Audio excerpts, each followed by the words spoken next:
אז ברוכים הבאים לשיעור השני, למה כן לשווק, בסדר? כן. אז באמת זה אולי השיעור שליווה אותנו באמת לאורך התקופה הכי ארוכה במלחמה, האם כדאי לשווק, האם לא כדאי לשווק, איך לשווק? האם נכון, האם זה בסדר, גם כן. מבחינה פסיכולוגית, בסדר? כאילו, יש אנשים עכשיו שנמצאים בעזה, לוחמים, שמגנים עלינו, וואלה, נכון כרגע לעשות כסף בתקופה ברור. הזאת, או להישאר פשוט בבית, או כאילו, כן, כי גם בתור בעל עסק יש לך את התחושה שיש עכשיו חטופים, אבל מה אני עכשיו אתחיל לשווק, להשיג כסף? נכון. אז קודם כל, כן. ולמה כן? אנחנו נראה את זה פה עכשיו. חד משמעית. קודם כל בואו נסתכל על הנתון הראשון, בסדר? הנתון הראשון הוא מאוד מאוד פשוט. כמה עסקים נסגרים בשנה? זה כתבות שהן מאומתות מגוגל, בסדר? אתם יכולים ללכת לרשום את זה בעצמכם ואתם תראו את הכתבות האלו. אז יש 600,000 עסקים פלוס מינוס כמובן, כן. ונסגרים מדי שנה 40,000 במצב רגיל, כן? מצב רגיל לחלוטין, בלי קורונה, בלי מלחמה, זה מצב רגיל. נכון. עכשיו בואו נתעסק במה קורה בתקופת משבר. אז התקופת משבר האחרונה שהייתה היא בקורונה, ועכשיו אנחנו בתקופת משבר נוספת. כן. לדעתי גם משבר הרבה יותר גדול ברור. מהקורונה. כי כי אנחנו גם גם מוציאים כסף. המדינה מוציאה כסף על המלחמה כל יום, ובנוסף השוק קפוא. וגם כנראה שאחרי המלחמה יהיה פה פתאום מיתון ועניינים.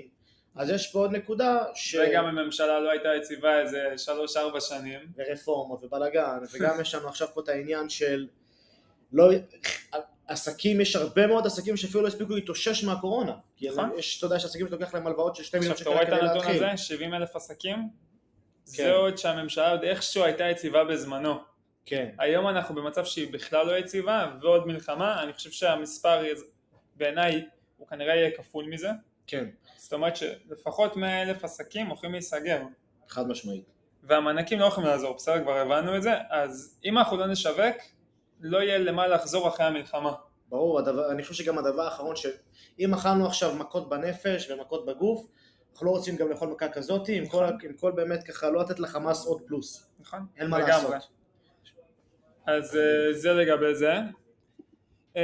דבר נוסף שאנחנו צריכים להבין, זה אז מעבר למענקים ולזה שאסור להקפיא את הכלכלה, אולי הדבר הכי חשוב, לקוחות עדיין צריכים אתכם. חד משמעית. כאילו זה לא שהעסק שהקמתם כבר אין לו לקוחות יותר, בסדר? ברור, לא משנה מי אתם ומה אתם, אם אתם מאמני כושר, אנשים עדיין אנחנו גם רוצים נראה את זה אחר כך להתאמן. בדוגמאות חד תכלס, משמעית. אבל לקוחות עדיין צריכים אתכם. תזכרו את זה, אתם תמיד רלוונטיים, לא משנה מה המצב, סבבה, כולם בשבועיים הראשונים לא היו רלוונטיים יותר מדי. זה ברור מאליו. אף אחד באמת לא היה במצב לקנות ולהרגיש, אף אחד לא חשב אפילו לעסק שלו. אבל עכשיו תזכרו את זה, אנחנו כבר עבר חודש, הזמן זז, ועדיין בסופו של דבר לא משנה מי אתם, מה אתם, מאמני כושר, אנשים שקשורים של נדל"ן, אנשים עדיין רוצים לקנות בתים, אנשים עדיין רוצים להתאמן, אנשים עדיין רוצים ייעוץ כלכלי, אנשים עדיין רוצים את השירות שלכם, הבעיות לא נגמרו. ועל אחת כמה וכמה עסקים שקשורים למלחמה. זה משמעית. בכלל כאילו. אם זה הלוואות ועוד כל כך הרבה דברים. נכון, כל הצד הפיננסי. אז אנחנו עכשיו הולכים לעבור לשיעור הבא, שזה בעצם... כן, okay. עכשיו רק משהו חשוב שתבינו, למרות המצב ולמרות כל הבלגן, אנחנו עכשיו בדק נעבור איתכם לשיעור הבא, של למרות כל זה, נתונים תכף שהפתיעו גם אותנו, בסדר? אנחנו גם מופתעים מזה, וזה משהו שהוא... תכף אין לי איך להסביר את זה, בסדר? חוץ מזה שלקוחות עדיין צריכים אתכם. זה הסבר, כן, זה בדיוק מוכיח את זה, לקוחות עדיין צריכים אתכם, יש לנו לקוחות גם אם זה נדל"ן, וגם אם זה רכבים. דברים שכאילו אתה אומר, וואלה, איך קונים במלחמה? אבל זה קורה.